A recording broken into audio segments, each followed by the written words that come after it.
You're one of the greatest entrepreneurs, and I want to hear your story. I'd already made a decision I was going to be in the blueberry business, so I built a freezing plant in 1968 when I was 28 and didn't have any idea what I was doing. You've never shied away from using debt. We just kept levering and buying some more. It was hardly a year that we didn't have an acquisition. If you tell somebody you're going to do something, you're going to do it. And if you say you're going to be there at 7, you're going to be there at 7 or before. That's the way you stay in business. A lot of your competitors have sort of come and gone over the years. Yeah. Why has Oxford survived? It was a cottage industry when I started. We tried to find a product we could run and run the hell out of it. You used to go to the Berkshire Hathaway meetings. What are some of the lessons you took away from Munger and Buffett? I understand Buffett. I don't always agree with him.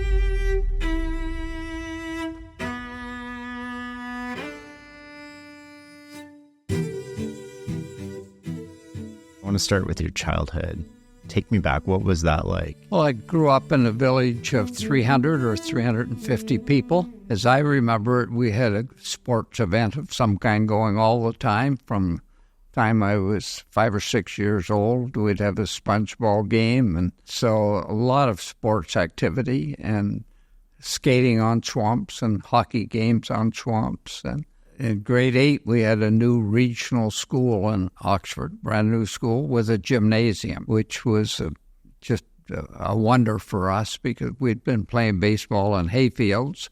And to get a gymnasium and a gymnasium teacher was just fantastic for us. So that became a big part of our life. I was a member of 4-H and had a winning calf and all those little things, I guess you build on them through the years. What kind of values and principles did you learn from your parents? They were both very straightforward. My father grew up in a country store. You had to have repeat clients, small community, and people didn't travel. So you had to treat people with respect and honorably. If you tell somebody you're going to do something, you're going to do it. And if you say you're going to be there at 7, you're going to be there at 7 or before. Very straightforward values, good base to build on. So you started collecting wild blueberries in high school? I did. My very first year, I was 15. So I had to hire somebody to drive the pickup truck, and we had 4 or 5 pickers and picked 4,000 pounds of blueberries. When you think today we do 150 million pounds, quite a difference. It was the beginning of an entrepreneurial career, I guess. And you used that to pay for university? My last year of high school, I actually made $4,000 picking blueberries because that had developed, and it cost $1,200 to go to Mount A. The game was I could pay my way, and although my parents could afford to, and then by the end of university, I was doing a lot better than that. I had a choice to teach school for $3,800 and an extra $100 if I'd coached the basketball team, and I had made several thousand more than that picking blueberries that year. So I knew what I was going to eventually do. So you built an apartment building during university too, didn't you? As I left university, a fellow student and I built an apartment building. Yeah, you're well informed. I forget about that, but it was a great venture and a great learning curve for us. And you ended up owning that for like 50 years. Owned it a long while. Yeah. And finally, when we were doing one of our major cable acquisitions, we said that we would sell some non-core assets, and that was a non-core asset, and went along with some other non-core items. But after Mount A, you went to Dalhousie Law School. I went to Dalhousie Law School, which was kind of interesting because I didn't ever plan to be a lawyer. A friend of mine was going, and so then I had to talk my way into law school at the last minute. But I was only there about 3 weeks when I realized it was for lawyers. But it was a great education. I met some great people, good friends. It was probably my best education was first-year law. And how did that help you in the business world after? Where it helped me was the principle of a fair deal on both sides of the table. We'd like to think that when we've completed a purchase or a deal of any kind, that the other side's happy and we're happy. You can't always do that, but it's a good objective. So you left and then you went into the blueberry business. I came back to the small village and decided that my father and brother were in the sawmill business, that I could help them, but that I could pay my way with the blueberry business, which worked out all right.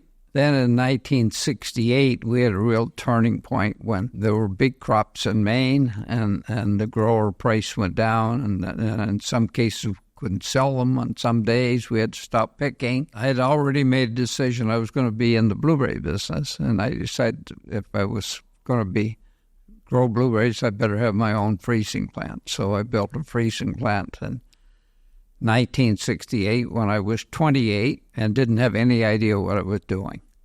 Just to focus. Who taught you the blueberry business? Like, how did you even start to build a frozen plant? On the farming side, the Department of Agriculture in Nova Scotia had some very good extension workers and a commitment to try and grow the blueberry industry in Nova Scotia. And so I kind of came along with that. It was truly a cottage industry at that time. And then the frozen food side, we were fortunate to find some consultants in Pennsylvania that had done work in Maine, so we hired these consultants to design. We built the plant with our own help, but really we're naive. There's no question we're naive. You know, if you're dedicated enough, you can make it work. What was the reasoning for the frozen plant? Like, why go frozen? You're picking wild blueberries. Picking wild blueberries. Well, in 1967, we couldn't sell them, and if we did, we felt we were giving them away. Not a good base to go forward on if you're trying to grow the industry, but you can't sell them. I decided I should become master of my own destiny. And it, wasn't easy. The first year we had a complete crop failure, the only one in the history. We've had poor crops and good crops, but that year we had a disaster. And that was right after all the factory investment. Having built a factory and geared it up to run 2 million pounds, and we ran, 100,000. There just was no crop. People could understand that. Our bankers, they knew it wasn't something we did wrong. It was Mother Nature. And so we got through it. How do you handle inventory? Do you save some when the pricing is bad so that you can release it when the pricing's better? Sometimes you think that that's what we should do. But when there's an opportunity to sell and get the cash, I guess you take it. And that's what we do. Now, that's not to say that we don't carry inventory over strategically. If the market's too weak, we might carry some over, hoping the market will firm. At what point did you realize the blueberry business could be as big as it's become? I don't think I ever really understood that we could grow it to what it is, and that it would be a base to grow other things and other companies and other businesses. We've had good years and bad years, but we've made it work. When I started in the industry, the wild blueberry industry was 40 million pounds in total, and I hope to do 2 of that. And today, the industry is over 300 million, getting closer to 4, and we do half of it. We couldn't see the growth, but of course, we made a major acquisition in 1983 in Maine. We bought one of the 2 largest operations in Maine. And then more recently, we're developing a lot of land in the Acadian Peninsula, but it's probably pretty mature now. So why did you buy more land? The 82 acquisition, you bought more land as it's come up around Oxford. Is that right? To control supply? Yeah, I think we have a lot of money invested in the factories. Our ideal position would be to grow half them on our own farms and buy half from farmers. If you took the extreme and bought them all from the farmers, then you could be pretty vulnerable to competition running the price up too much or the growers ganging up on you. I mean, they're all great guys, but you don't want to be 100% in there when you have all the money tied up in the factories. And the other side is we don't want to have 100% of the industry. That wouldn't be good politics. We need a good farming community, and we enjoy working with the farm community, and we've got friends we've had for 50, 60 years. Well, talk to me about that a little. You do a ton of research, and you make it available to your competitors. You make it available to farmers. We do. We developed quite a while ago a philosophy that says, if it's good for us, why don't we share it with the farmers? A lot of them deal with us and bring us their fruit. If we can make them more efficient, that keeps us in business. And we're continually saying to our own farm people and to the farm community, we have to be more efficient. We have to compete in the world. We're competing with all fruits and all foods. So if you're going to do that, you have to grow more pounds per acre and do it more efficiently. So that's the way you stay in business. Talk to me a little of what's the agriculture of wild blueberries? My understanding is they're not planted. You're right. There's different bases. In Nova Scotia, it's on abandoned farmland on the back roads where people moved out. I say in the 30s when rural electricity went through, didn't go to every back road. Now when we're talking about wireless and internet, we have to be in every back road. It doesn't matter whether there's just a camp there. They want internet. You compare that with rural electrification, which did the back roads, but not the real back roads. And so a lot of people, when electricity went through, moved off the back road farms, and those farms eventually became blueberry fields. They revert to nature. Spruce trees grow on them. Blueberry plants grow on them, usually 30 years after they were farmed by a farmer. And so they're not planted. They're there naturally.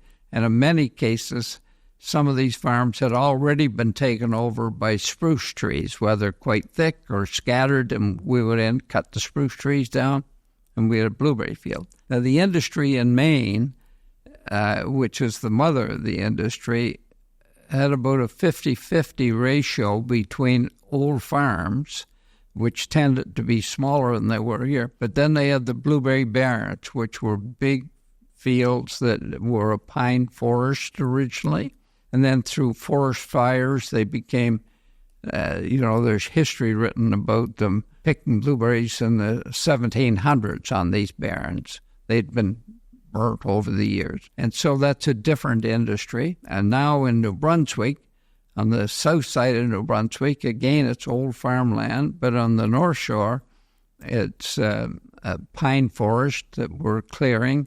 We're really excited about the potential in New Brunswick.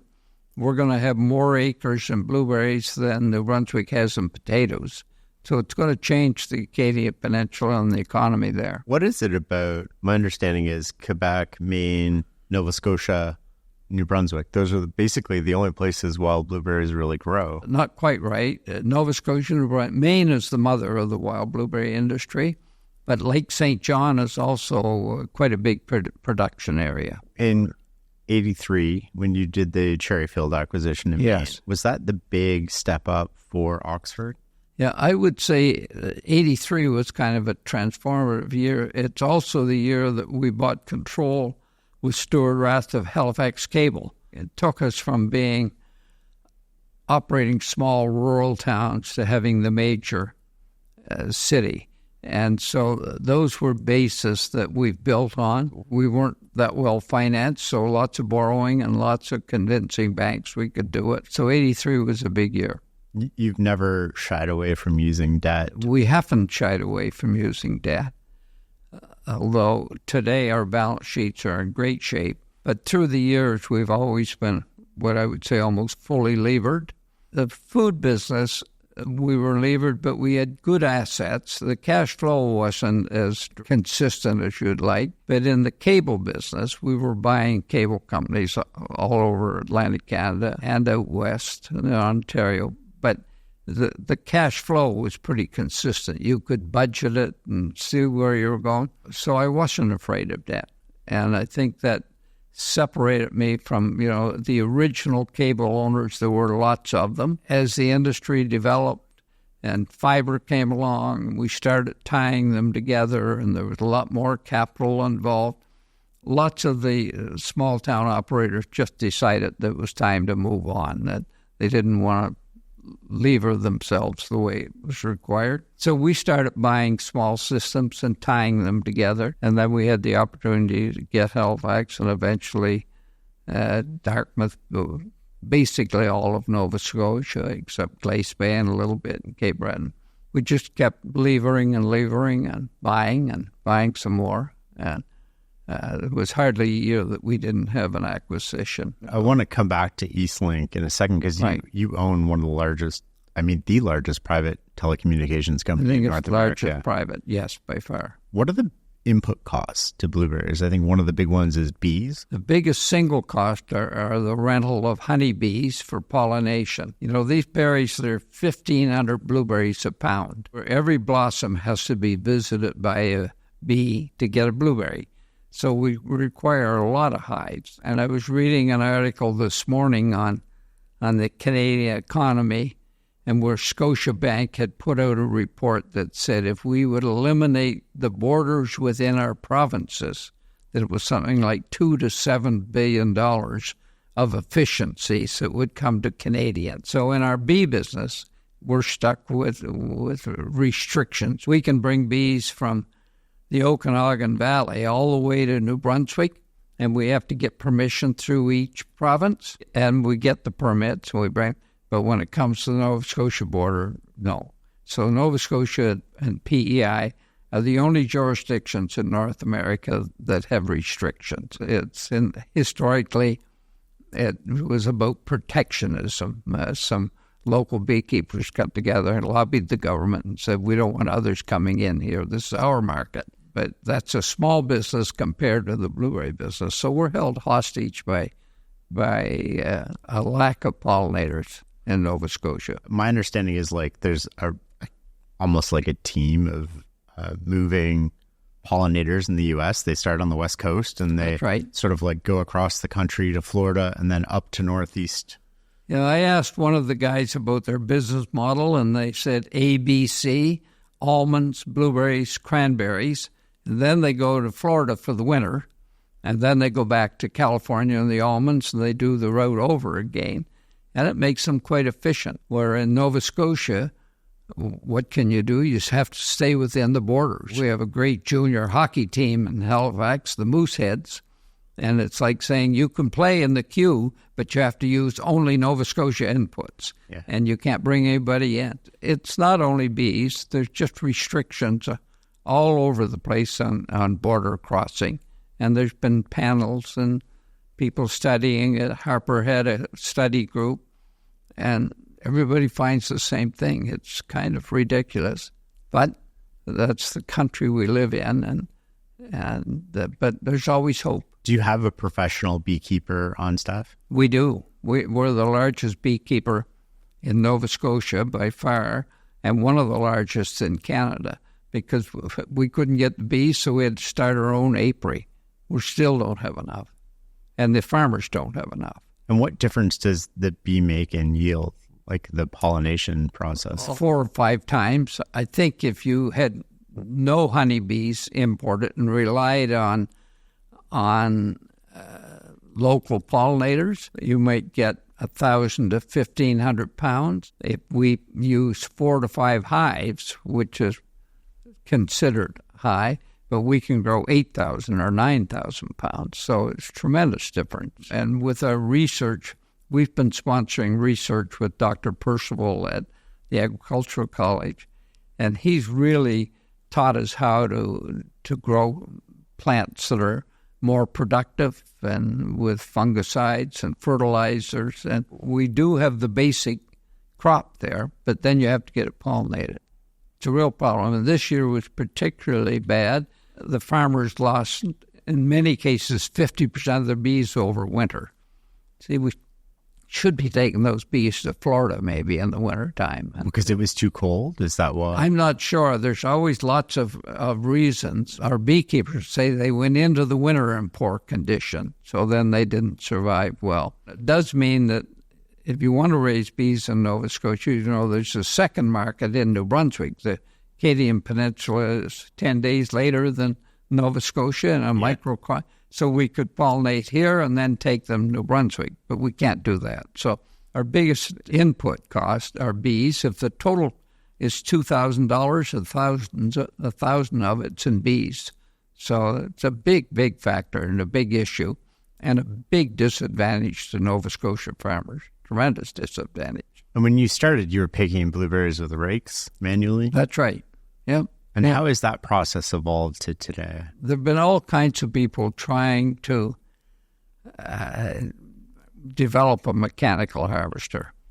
And my brother and a mechanic looked at some of these efforts that were done in Maine and other places, and they said, we can do this and we can do it better. So it took them quite a while because we really weren't focused. It would be something that we'd say in July, oh, we should get that old machine out and see if we can pick blueberries with it. So the only thing I brought to the table was I got them a dedicated tractor and said, we're going to start working on this in January. And they did, and they solved the problem. It took a couple of years maybe, but very talented. And the same basic principles being used today that they developed back in the 80s. So it was a big effort, and it cost some money. But again, we made it available to the farmers. But it's still the standard. There are some other harvesters that are made by local farmers or a mechanic, but the one that my brother and Lloyd Weatherby developed is it's kind of the standard. It was nice that you made it available to everybody, too. That could have given you such a competitive advantage because labor is obviously expensive. We not only have to have our own farm sufficient, we need the farmers sufficient. I like how you think in terms of the ecosystem. A lot of your competitors have sort of come and gone over the years. Why has Oxford survived? It was a cottage industry when I started. People were operating it like a cottage industry, and as the requirement for more capital and bigger operations came, most of the existing people really weren't up to mortgaging what they had, and they were a different generation. And so I'm a young guy that says I want to do this the rest of my life, and I want to grow the industry. So it was more of an attitude, I think. I just fell into an industry that needed to be developed. And so in some ways we provided the leadership for that. Do you think that long-term sort of approach to it helped you? Yeah, we're big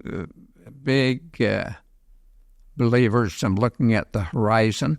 There's a famous quote by, I think it was Dag Hammarskjöld, who said that only those who look at the horizon find the right road. If you look at your feet, you'll stumble. So we're big lookers at the horizon, saying, how can we do this? And a private business allows you to do that.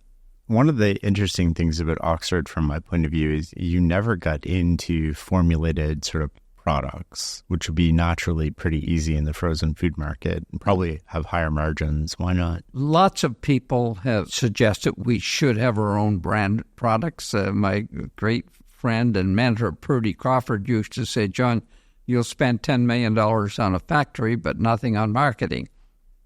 But our real business was business to business, as we call it, to selling to jam manufacturers in Europe and pie manufacturers. And if you're a pie manufacturer, you're going to go where the apples are because they're 50% of the pies are apple. Or if you're in the jam business, you have to have a whole variety. So Oxford didn't have anything to offer.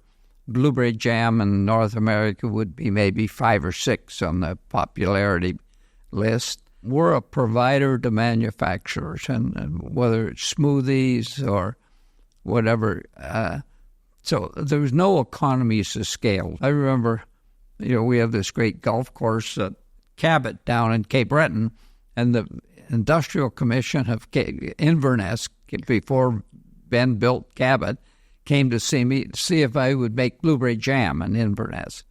Well, their intentions were great, but it made no economic sense to try and lug blueberries to Cape Breton, make jam, and then bring everything else, whether it's raspberries or whatever, strawberries, and from other areas. But so many people chase these higher margin products and they lose focus. That's exactly right. That's a lot of people do that. Why we succeeded is we tried to find a product we could run and run the hell out of it, as we would say. We're by far the largest wild blueberry producer. As we sit here today, we're processing carrots. We're the largest carrot certainly carrot processor in Canada, but maybe in North America. So we learn how to do it and do it well, and then just run it as much as we can. And then we do battered products, and we try to do the same thing there. So stick to your knitting, do what you can do, and do more of it, and try and grow it. Don't try and do everything. So many people fail by getting successful in one and then think they can do everything. Was the rationale for carrots to sort of use the factory more? Because my understanding is like blueberry season ends sort of mid-September and then carrot season starts. We said, what can we do in the fall? Extend the season, because we start the 1st of August running 24 hours, 7 days. And the minute blueberries are done, we move to carrots. It's taken us quite a while to learn how to do it and do it really well, and which we're doing now. But that was exactly it. And then we wanted to have a core of people in the wintertime, and so we started making battered products for McCain Foods. That was the onion rings? Onion rings, and cheese sticks and cauliflower, but onion rings primarily. Talk to me about that deal with the McCains for the onion rings. Well, very interesting. I would say a typical maritime deal. I went to see Wallace McCain. This is over 50 years ago. And said, look, I need something to keep my people busy. And have you any ideas? And he threw me a file on onion rings that they had looked at, but it didn't fit because they were doing French fries year-round. And he says, well, maybe you can do it. So needing something to do in the wintertime and off-season, we took the file and we had a one-page agreement, which I still have, which gave us the exclusive right to make onion rings under the McCain label in Canada. And we've been doing that for over 50 years.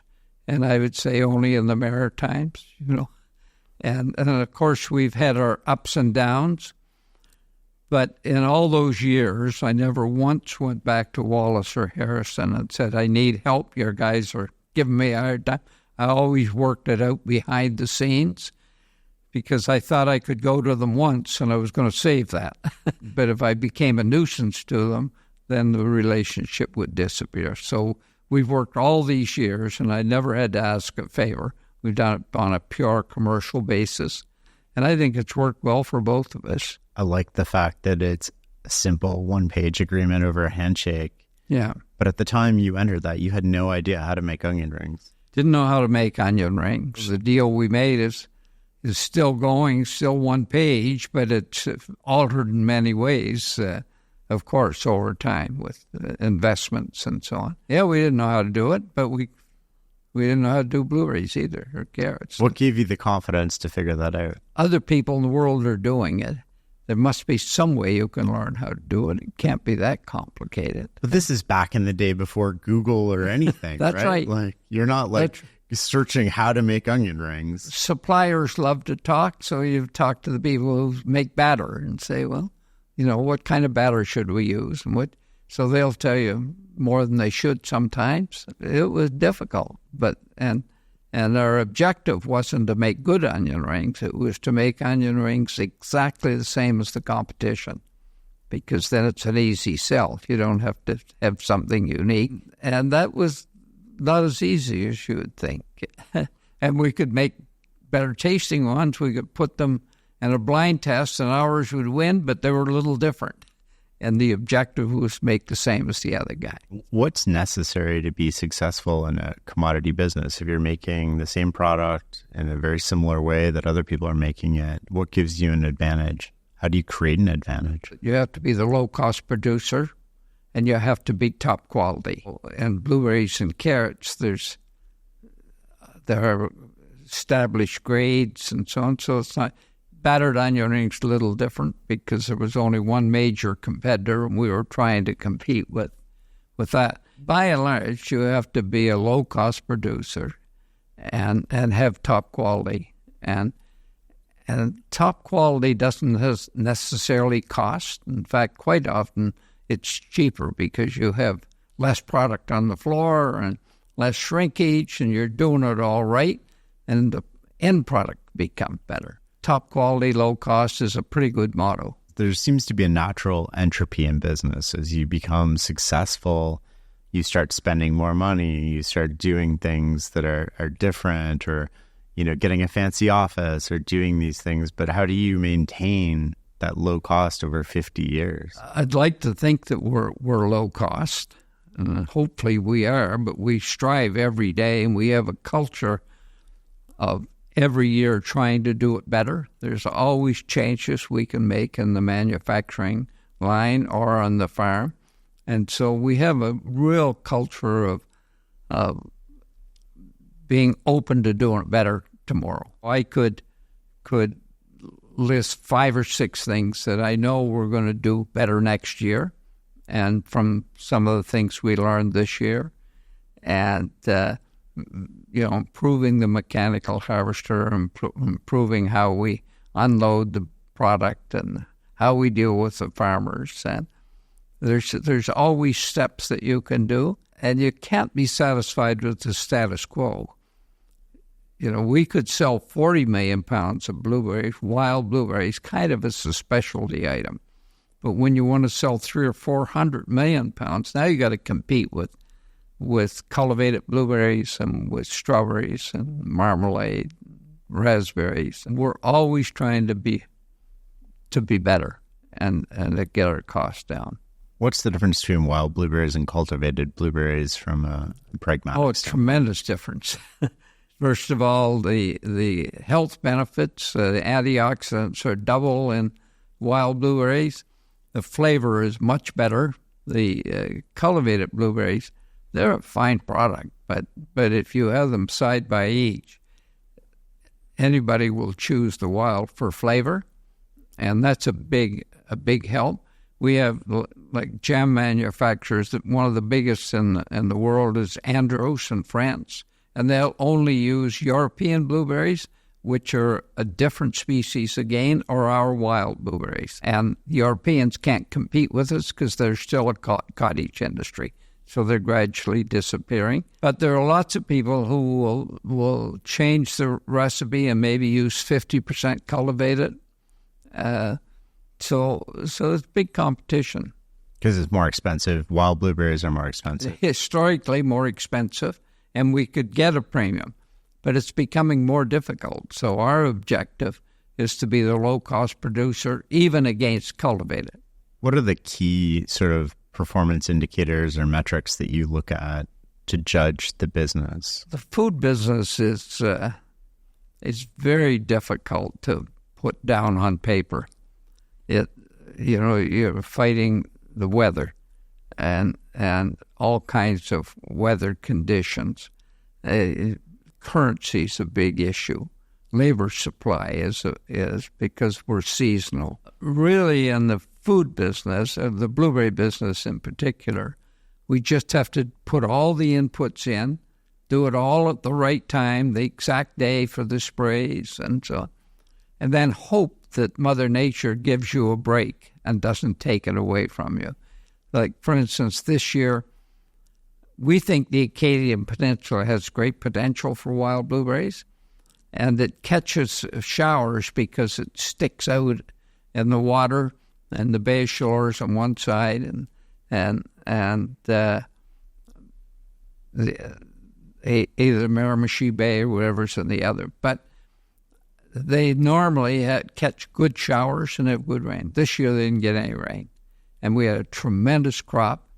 And you go to see it the day before it harvests, and they're just little wee blueberries that hardly weigh anything. And as a result, we had less than half a crop. And so we did everything right. All the conditions were right. So it's very difficult to project. But what you need as a farmer is somebody else to be in trouble with their crop and your crop work out well. But you're always looking. So what's the cottage industry, and what's the crop in Lake St. John? What's the crop in Maine? What's the cultivated crop? So you're always looking for somebody else to have trouble. All you can do is farm through the cycles, keep putting the inputs in, do it everything on time, professionally, and hope you get the break. Our advantage is that we are in three different microclimates. Like I mentioned that we had a poor crop in the peninsula, but we had a very good crop in Maine. And so just a different microclimate. Most businesses you can kind of project and do a business plan, but in the food business, weather plays a big part. Let's switch gears a little bit to Bragg Communications, which became Eastlink, but it started way back in 1968, right after you just had a crop failure. You just invested all this money into the factory that you can't use. Right. And then you bought your first, was it a television license? It was a cable television license, and we didn't really buy it. The licenses were owned by the federal government, and so they accepted applications for different towns, and their philosophy at the time was to have local entrepreneurs do local television, but that got taken over by technology with fiber and where you could tie 10 small systems together and have a good-sized one and a lot more capital. And when we started, we had 2 American channels that we were offering. And I remember when we were upgrading Halifax from 6 channels to 12, our engineer at the time said, nobody will ever watch 12 channels. And that's all of my time. So we built 12 channels. And, of course, within a short time, that was outdated. We had to rebuild. So we didn't pay for the license. The license we applied for, and nobody else applied. And this is for Amherst, Nova Scotia. We built a system and with coax cable and put up a big master antenna to get the signals out of Halifax. And then we got microwave American channels in. But it was tough. It was really tough. I mean, again, we didn't know what we were doing. Is it true you used to bus in tapes from New Brunswick? Yeah, I wasn't going to mention that. It was so terrible. We built a tower down at Mount Shamcook on the U.S. border, and we received the Bangor channels there, taped them, put them on the bus, and of course Halifax got them first. The time we got them in Amherst, they were 2 weeks old. But the sitcoms were okay. But the Boston Bruins 2 weeks later were not quite so good. There was not a lot of entertainment, so we were selling these U.S. channels 2 weeks old. And then eventually we got a microwave system that brought them in directly, and it's still off Mount Shamcook. And now, of course, all this stuff comes by fiber. And so tremendous changes in that business. Was it capital intensive back in 68 as you're building this out? So where did the capital come from to build that out? Well, it was a small town, and so, it didn't take a lot of capital, but we borrowed the money from the Bank of Nova Scotia, or most of it, and we worked hard. It's amazing how it's developed. But then we could see that you could tie them together with fiber, and more capital was required. So a lot of the other towns, the guys just decided they didn't want to put more capital in, so for sale. And my corporate lawyer at the time, George Kane, said, John, there's something interesting here. All these towns come up. There's 6 buyers, but you always get them. And it was basically, we became easy to deal with, and we always lived by our word, and we always paid top price.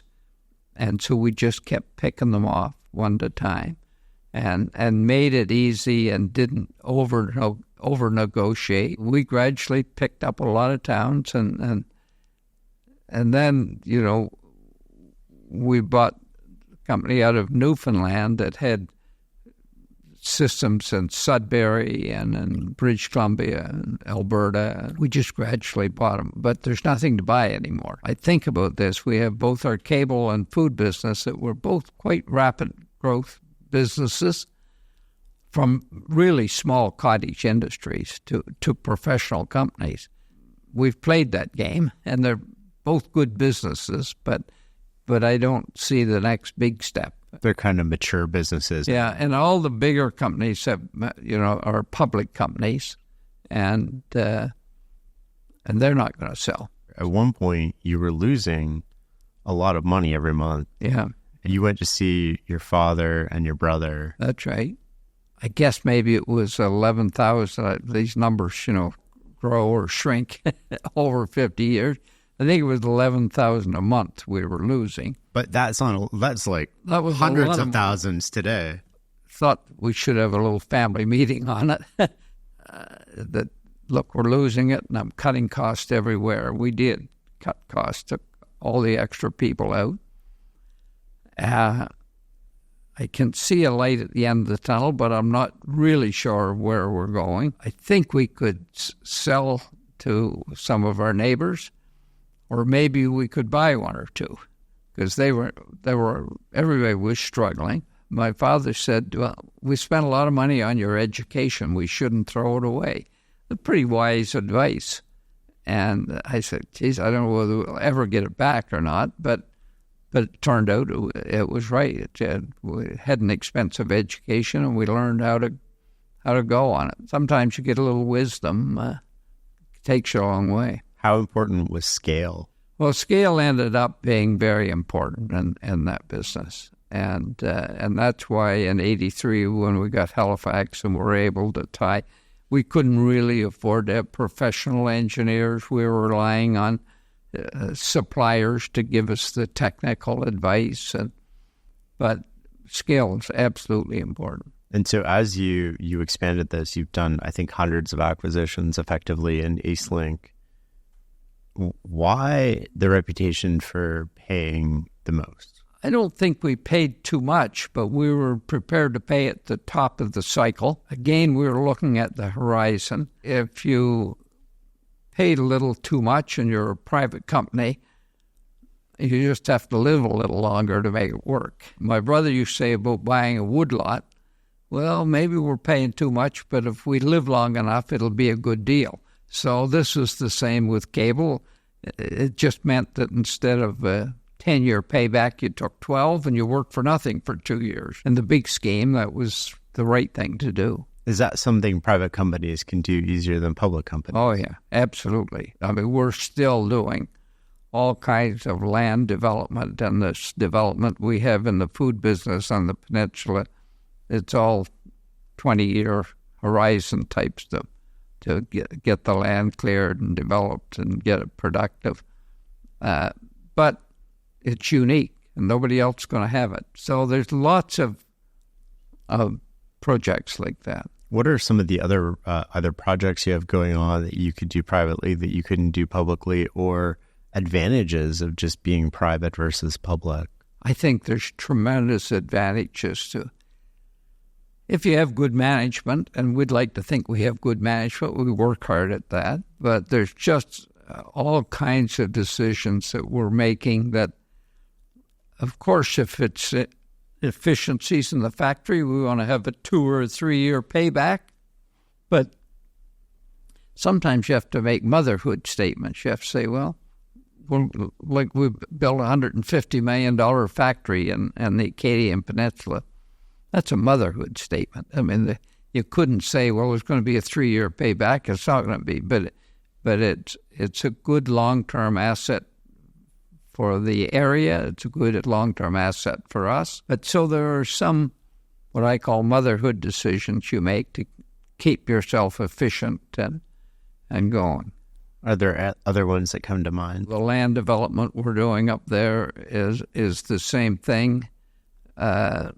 We bought about 3,000 acres of carrot land in the Annapolis Valley at premium prices. Why would you pay premium? We need to secure the base. That's where we grow our carrots, and we were, doubling the production of carrots, so we need the land base. In some cases, paying twice what the market was, but it's only available once. If you don't. Yeah. It's not always available. Buffett talks about, well, I want all my managers to run their businesses as if they owned 100% of it. Right. And then you would do these things where it's like, well, this might not make economic sense for 10 years, but it makes economic sense over 50 or 100 years. And I'm not sure Buffett would agree. I mean, he buys going companies with existing revenues, and I don't think he's done much startup, and he gave up on Berkshire, which was the right thing. But he's buying companies all over the world that are already cash flow positive and making money, and he can measure that. My business of food and cable and even inland, we're buying kind of startups and growing them. And maybe we're just lucky, but we've made that work. But, we could see that we could do that. So it's a little different than Buffett. Now that we have mature businesses, we'd like to find something that fits Buffett's model, find something that already has good cash and good management. And we're looking every day, and we almost closed on a significant one, but at the end of the day, we said, no, we've reached our limit. We can't pay that price. And we could have quite easily, but we'd rather buy more Buffett stock than pay too much for an operating company. You did, that we were talking about this earlier, you took one public company private in 2007, 2008, which was AM Telecom. Yeah, AM Telecom in Southern Ontario. We got some real efficiencies by taking it private, and it became a branch plant as compared with a separate head office, separate accounting, separate. I don't know how much. It wasn't that big a company, but we probably took $3 or $4 million of overhead out of it. Which is part of the cost, sort of being public in a way. It's costly to be public, and it slows you down, and you're a target for everybody. Public companies attract government. I've been a director of one of the major banks in Canada, and I've been a director of many other companies that were public. But it seems to me that, living in Oxford and running a private company, you're under the radar a lot compared with public and public filings and regulations. And we have them all, and we like our food business. We run top quality. And I used to have this discussion with Donald Sobey, who encouraged me to go public because it gave liquidity for the shareholders. But I'd like to think we could solve that problem without going public. But it's really cumbersome. There's no question. And very hard to make long-term 20-year decisions. One of the things that you never got into with Eastlink, to my understanding, was really buying programming, which seems to be the whole nature of the last 10 or 15 years of the business, where you have, the Bells and the Comcasts, and everybody's sort of like trying to buy up the programming. Right. Why did you guys never get into that? I think it was probably a gut feeling. They were paying a lot for this programming. And do you think Bell are happy that they spent a lot of money buying programming now? I don't think so. It really hasn't worked out well. Were we lucky? We thought a lot about it, and there were programming we could have bought. I guess, we felt we had limited resources. We'd rather buy another company than buy programming. How do you think about something like Starlink now with rural internet access? You have hundreds of millions of dollars invested in physical assets delivering internet. When it comes to the technology business, I'm the wrong one to try and answer that. It's very difficult to be better than a good fiber system in rural Nova Scotia or rural areas because you have so many options with it. In fact, we're doing business with Starlink because when they get down, they want to have fiber that they can feed to people. Are they a competitor? Are they a customer? I'm not sure where that's going. And there's limited capacity on these satellites, too. Certainly there's going to be competition, but I take a little different view. We've got the customers, and so our job is to be efficient, provide good service, make it easy, and can we do that? I mean, are we going to carry Starlinks? Are we? We're a distributor of other people's products, so I think having the fiber network in our office in Halifax on the wall, we have a picture of our fiber network.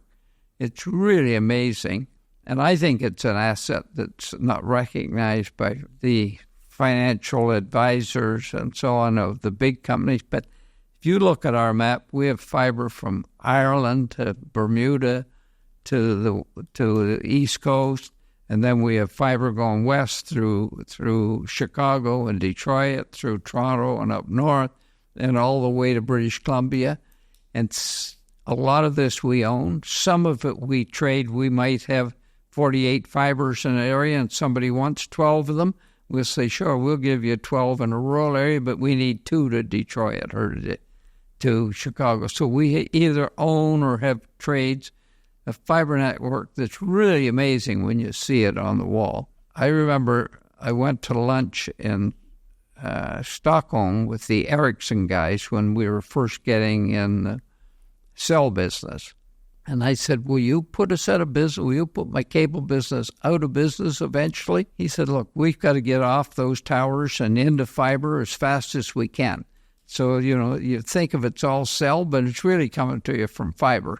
And wherever the cell is, there's fiber to another node, and you're picking it up. I think the cell network is a big asset for a lot of years, but voice is changing all the time. Talk to me a little bit more about the fiber and the asset nature of it. Is it more valuable than people think because it's harder to get permits to put new fiber in? Is it more valuable because it's super expensive to put new fiber in? Yeah, I think it just gets more expensive all the time. And by now, there's a lot of fiber networks built, so who's going to build another one? Right. There's a lot of competition, but we've got this. It's plowed in capital that's there that's going to be a big asset for a number of years, I think. Why did the name change from Bragg Communications to Eastlink? Originally, we called it Central Cable in Amherst, and that was to keep our name off it.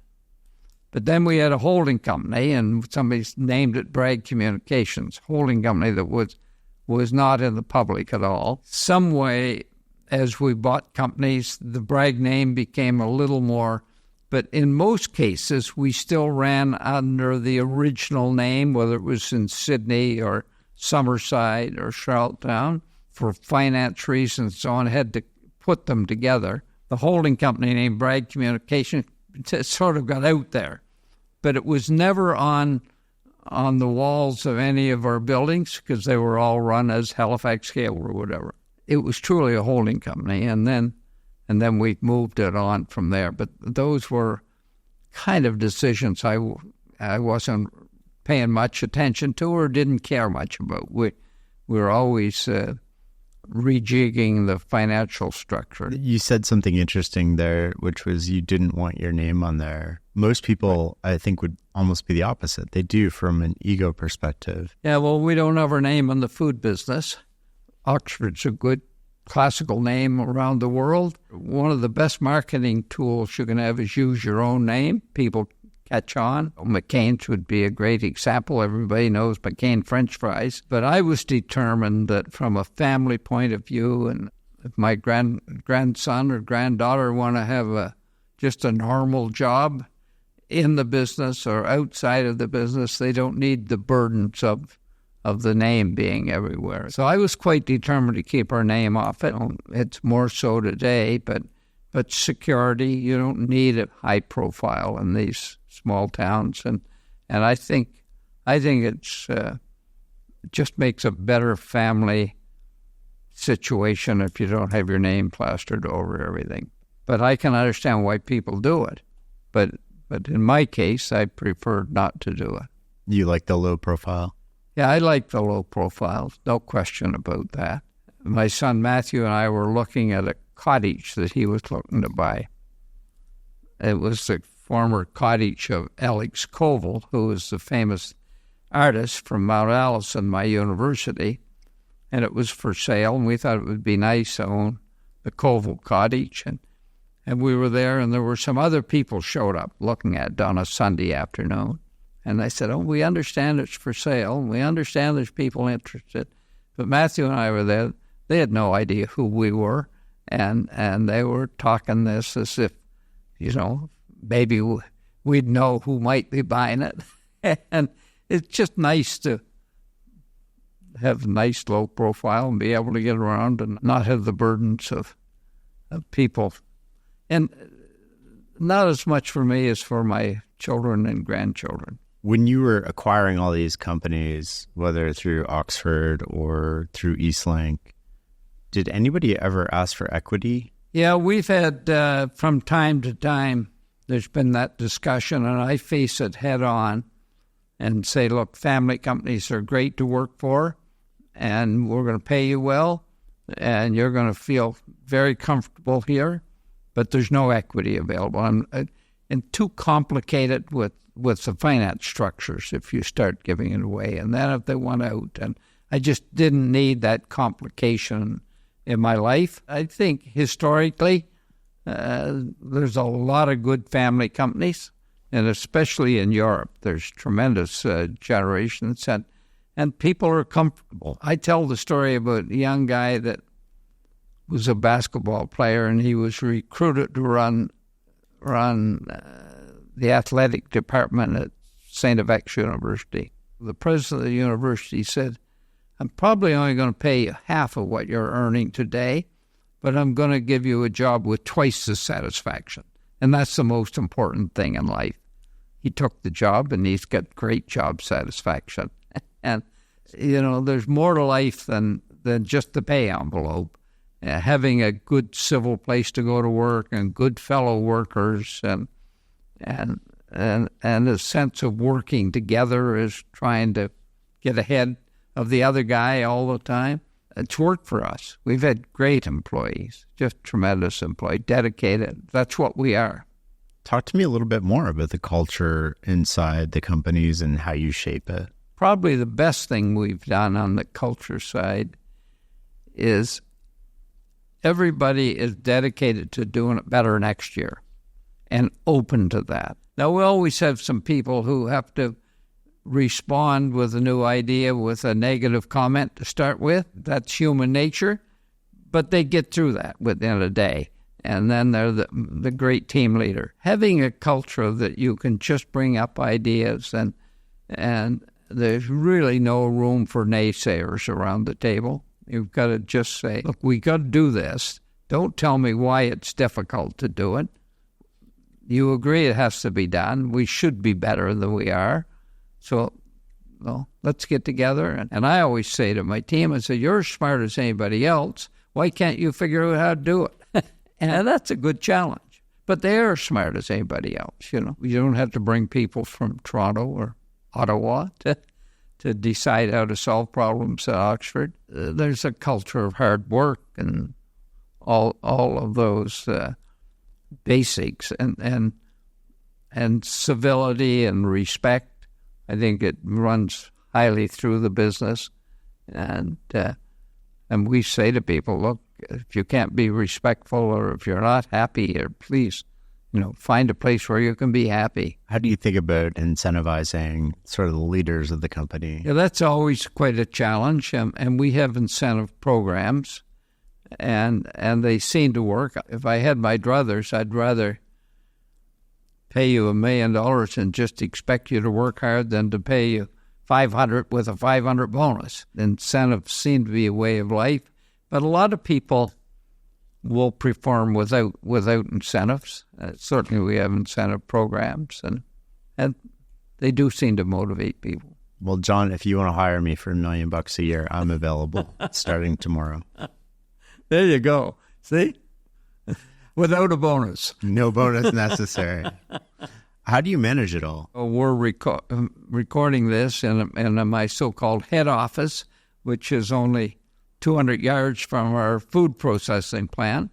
But it's an effort for me to get away from the food business and let the professionals run it. We have a very small head office, and we're running several operating companies. And a few years ago, we started a portfolio which is, I think, quite significant today. I read where so-and-so's running $2 billion and $3 billion, and we're doing more than that. And so we've got a big portfolio that's done very well for us. So we try to streamline it and keep it simple and let the operators run the business. And they have to deal with the people problems. We work at it. Who makes the investment decisions for the public companies? We have a very small team here in our head office. I'd say 3 of us. And we're not traders. We're not trading all the time. We own like a lot of Buffett, and we're just hanging on to it, and probably will have it 10 years. Although I read an article on the weekend, a contrarian view, but Buffett's maybe Berkshire's not doing so well, but they compare it with Apple and Microsoft and some high flyers that have done extremely well. We're buying Buffett for a 10 or 11 or 12% return. We're not looking for 20 or 25%. We just like to buy good, solid investments and let them grow. How do you think about that when they're so liquid? Like if they got overvalued, would you sell them or would you just sort of like hold on? Basically, we'd just hang on. You wonder whether Berkshire's overvalued today or not. He says he buys the stock when it's 1.2 times book, but he's actually buying it at 1.5 times and buying it consistently. So he knows something that we don't know. So maybe you should sell the stock, but they're going to grow. If you have good stocks, some will be up, some will be down, but we don't really pretend to be able to pick the high flyers. That's not really our objective. We've always had a modest portfolio, but when interest rates were down to where we could borrow money for 1 or 2%, we said, look, this is an opportunity. We should get at this. And so we did. Borrowed lots of money to buy good stocks, and it's been the right thing to do. You used to go to the Berkshire Hathaway meetings. What are some of the lessons you took away from Munger and Buffett? I don't know. There's so many basic lessons. I say to my kids every once in a while, would Buffett do that? And they think, well, I guess he wouldn't. So that's the answer. We don't have to have a big discussion. We're looking at a company recently, and my son said, I think I'd rather have more Berkshire. And so it's a good test. And so he just brings value to our everyday life all the time. What would Warren do? What would Warren do? That's it. Or Charlie. What are some of the lessons you've learned from investing in public companies? Buffett would say that if you're a businessman and investing in your business, you're probably a better stock picker because you use the same principles. But if you're an investor, it will help you in your business because you're using the same principles in your business. So it's just like I said, my son, this company we're looking at, not a very big company, but it would kind of fit. And my son says, well, I'd rather buy Buffett. That's a pretty good benchmark. So you use that every day. And he grew this business by buying other companies, but he didn't charge money to do that. You know, he always says he doesn't borrow money, but some way he's borrowing the insurance money. So he said cash available to buy them. In my case, I built businesses from scratch, and that's different, and you have to have some different philosophies than he would agree with. He wouldn't have levered the way I did. He would have used his insurance money, but he doesn't call that leverage. It's one of the differences that strikes me from your past and his, and they both obviously worked out exceptionally well, is that after the 60s, he basically seemed positioned for success no matter what happened. Different businesses, right? Yes. But like, look at today, they have $300 billion in cash on the balance sheet. So right. If the economy crashes, he's going to win. If the economy keeps performing, he's going to win. And if it stays the same, he's going to win. It sounds like he's almost positioned, not predicting the future. Right. Whereas when you're levering up, you're making a prediction. It might be reliable because your revenues are constant and you're borrowing against that. It is different because he's relying on the market. If the market crashes, my cable business doesn't change. People still watch cable or still use cell phone. It might go down some, but it's basically, if the market crashes, people are still going to eat blueberries. Now, it might be tough going, but they're not going to stop eating. And you might have to take a year or two when you don't make any money. But back in, was it 78 when interest rates were 18 and 20%? I had a cable business and financed, and the interest rates were killing me. But we just hung in there and cut the cost. And I remember saying, well, if we can survive in this situation, we'll be in pretty good shape going forward. I understand Buffett, but I don't always agree with him. That money, and see, as a long-term investor, having that money sitting in cash, I don't know, he's got a crystal ball that nobody else has. I'd be investing it in good stocks. Because if the stocks go down, it doesn't matter. But I guess he's waiting for the opportunity to buy them cheap. We'll find out, I guess, right? Yeah, and he's creating cash, so he obviously anticipating quite a correction. Like he does lever up some businesses there, like not to the point of a lot of people, but like the railroad business has that, especially with the predictable revenues. What are the key indicators you look at for your businesses on a regular basis to gauge how well they're doing? Contrary to Buffett, we're a big EBITDA believer. The cash they generate, if it's through depreciation, that's all right. How much cash are we generating, and how can we service the debt, and what can we buy with that cash? And as a private company, that's worked for us.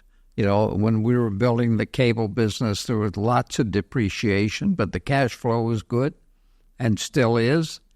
And the same in the food business as we invest in factories and so on. And we also, you know, try to work the angles on the tax situation and use our depreciation. Warren has said in the past he's not a believer in EBITDA, but we are. We think it's the cash that the business generates. And so we're always saying, well, what's the multiple on EBITDA? And so we know what cash is coming, because you can usually cut back on your capital if you need to. We're always trying to measure how much free cash the businesses are generating and what do we have to either pay down debt or to buy more Buffett stock or something similar. How would you classify your management style? Historically, a lot of hands-on. I really don't find the day-to-day operations as much fun as I do the investment of the funds. And so I'm enjoying moving to a head office role as compared with, but I still like to monitor. We still have monthly meetings with all of our major investments. So probably people would say a little too much detail and so on, but God, when you're signing the checks and the notes, you want to know what's going on. And so I would rather be well-informed up front so that I can help if there's a problem than come to the problem late. Operating without surprises is pretty important to me. There's a trend in business sort of like getting away from the details as you move up in the organization. Well, a friend of mine one time said you can run any company with 5 points on the back of a cigarette package. That was years ago. But that's really basic. You know, just what are the key items? Is it revenue? Is it sales? Is it margin? And costs? I'm a big believer in being a low-cost producer. Doesn't matter what you're doing. There's no excuse to waste money. If you're low cost, you're going to stay in business in the tough times. The key points are different in every business. So I would say, for instance, in the food business, all about cost, because you don't know what the revenue is going to be, because we don't know whether we're going to have a frost or whether the currency is going to change or whether somebody else got a big crop or a poor crop. But if we keep our costs in good shape, we'll be all right in the long run. And I would say in cable, you know, you always have to look at costs, but capital is probably the biggest thing in the cable business, because you can make big mistakes and you know, spending say $1 billion to get into programming, and that just didn't work out. Every company, I would say every business has, you know, the 5 points might be different. You're 84 now? 84. And you're still working full days? I try to. Yeah, I do. I enjoy it. And I work a little every night. I'm always reading about stocks or reading business stuff. Yeah, I guess I'm not working quite as much as I used to, but I could share with you, I've given some money to an entrepreneurial school at University of Prince Edward Island. Catherine Colbeck, who was the former premier there, and the business school's named after her. And she was a friend of mine at university, and a great person. And so we gave some money to an entrepreneurial school. And I said, on the condition that you put 7-0 on the wall. What's 7-0? That's the hours entrepreneurs have to work every week. I love it. Not 50, but 70. And entrepreneurs do work 70. What role did Judy play in all of this? I'd say she's a great mother. She's been a full-time mother. We have 4 children. I don't know whether she didn't have an interest in the business or I didn't want to share it. But I do like going home and not talking about the business. We have 4 great children and we have 8 grandchildren. She's been just a very supportive mother. I traveled the world for years, and she brought up our children. Her role is a supportive role, but not directly in the business. Is there anything looking back that you would have done differently? Probably, if you said, should I have done differently? Maybe. But on the other hand, I was very comfortable doing what I did, and I worked hard, but I remember we bought our first cottage, and the theory was that Judy could be at the cottage with the kids and I could work, which worked out well. But basically, our philosophy of life and so on, I wouldn't change. We've lived a low profile in a rural community and at the same time had the ability to do whatever we wanted to. What role did focus play? Focus in business is a big deal. When it comes to business principles, there isn't one any bigger than focus.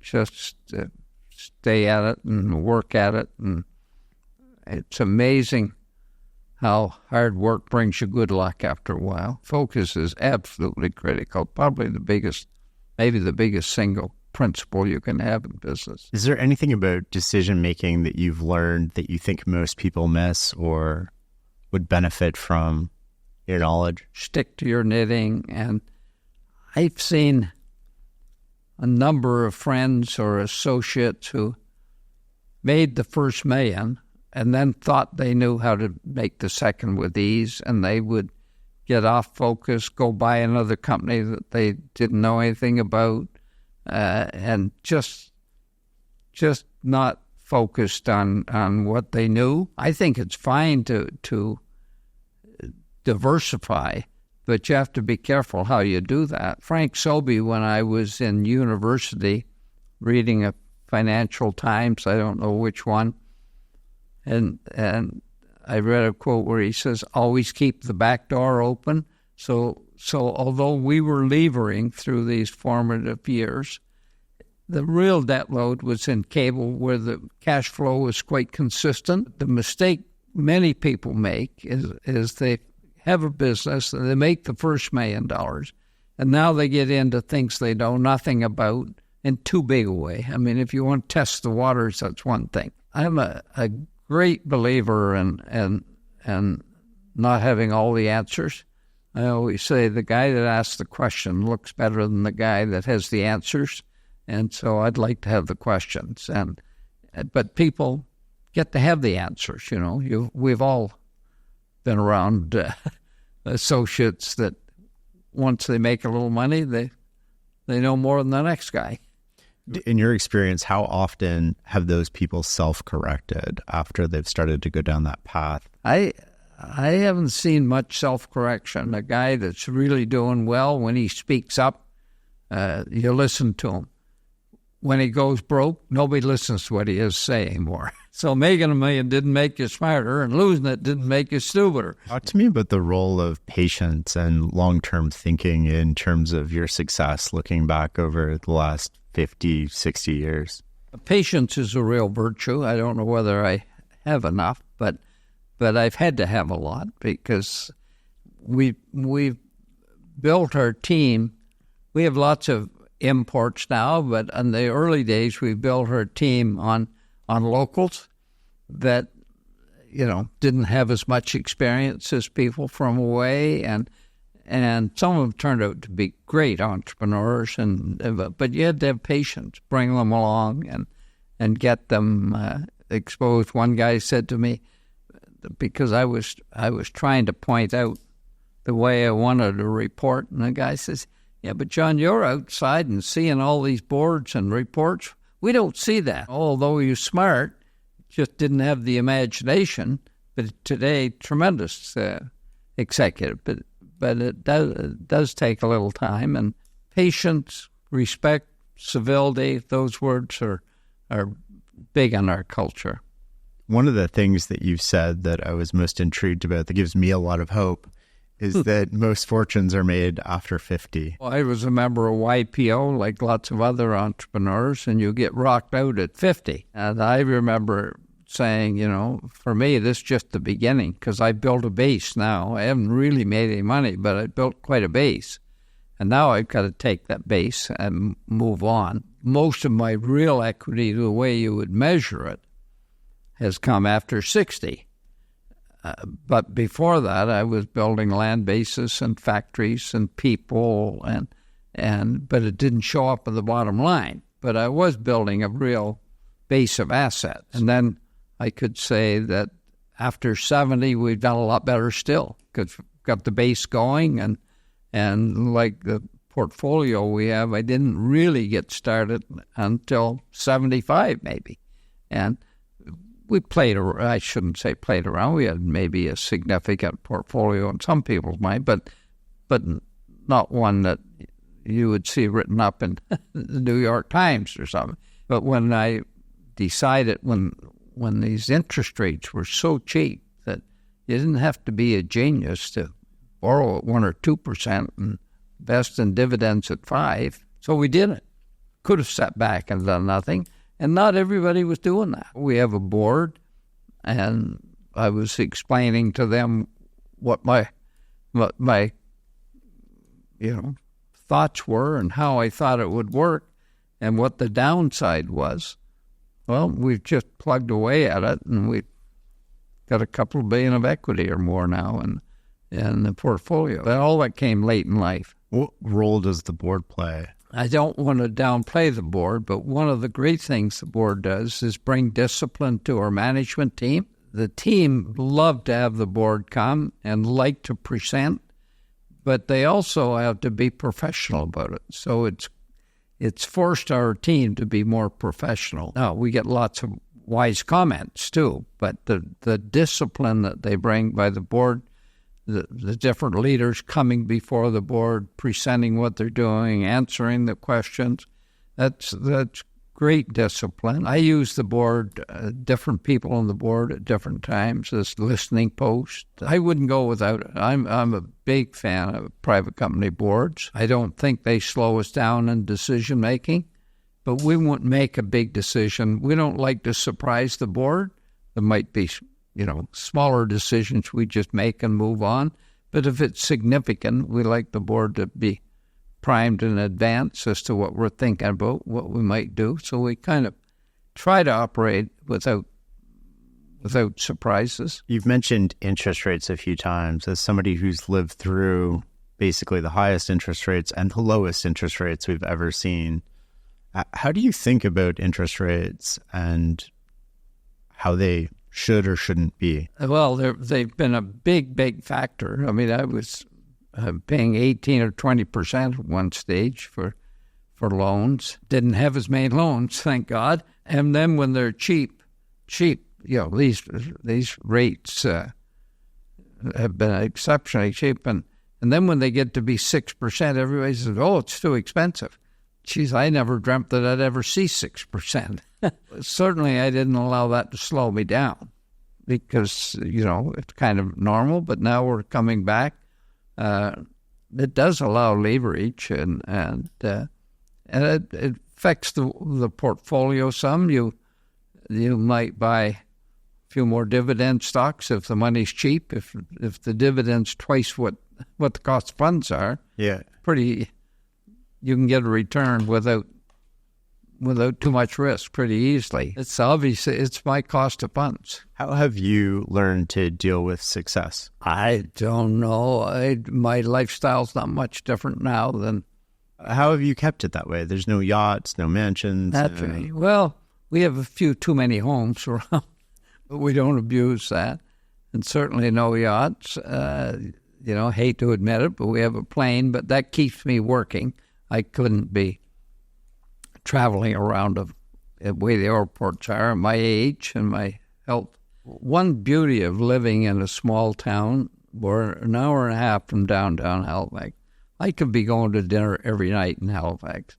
But the beauty of living here is I just put on the invitation, sorry, and my executive assistant sends it on. The low profile helps, but the wear and tear of going to dinner and going to receptions and, it takes time away. That goes back to focus. That's exactly right. I don't feel any different about myself now than I did 30 years ago because we have a place in Hawaii and so on, and we're next door to the Americans. I would say that the business community in the U.S., if they make $10 million, they spend like they have 100, and Canadians make 10, they hide it. Yeah. It seems to me the culture of the U.S. is making money to spend it. I've never thought of it that way. I'd rather, we have a significant foundation. I did typical estate freeze, but I kept a portion of for myself that is going to a foundation for public good.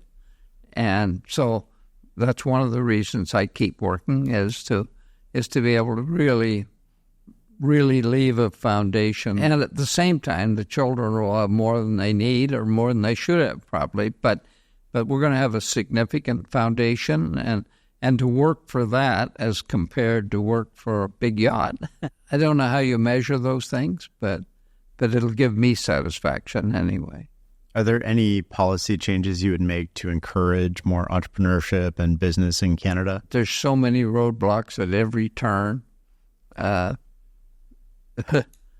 My friend Wallace McCain, one of his sayings, well, don't let the bastards get you down. Well, I don't know who the bastards are, but there's somebody out there trying to slow you down every day. Yeah. And it's quite a statement. So you have to work through that. Tax policies in Canada aren't bad.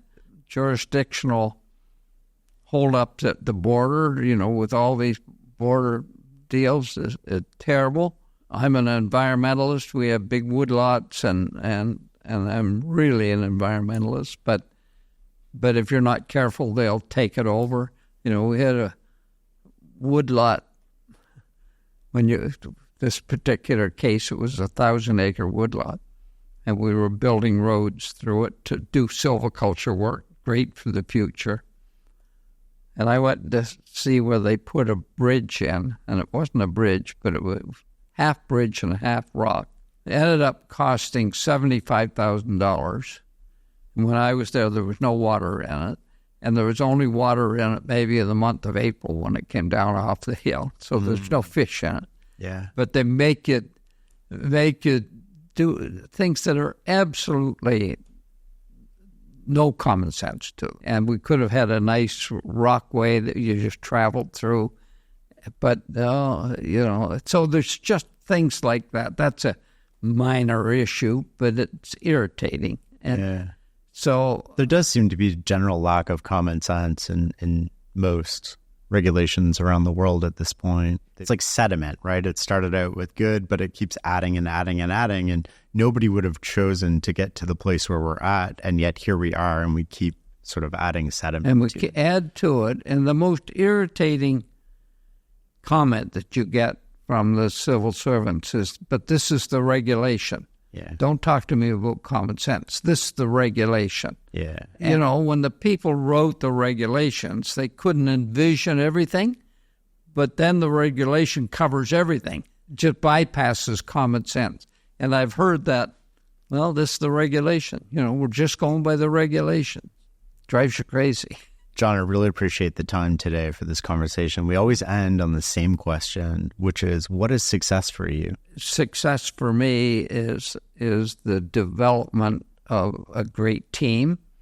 And in many cases, we have people that worked in this factory through high school and university, came back to work with us, and are now running the company. That's, to me, real success. We have the same thing in our other businesses where we develop. At Eastlink, we have homegrown leaders that are competing with the world and doing it very well. And so real success is developing people so that they can add value. My philosophy is always, how can we add value today? Well, if you can develop good people, they can add value and add value to society, or any way you want to judge that.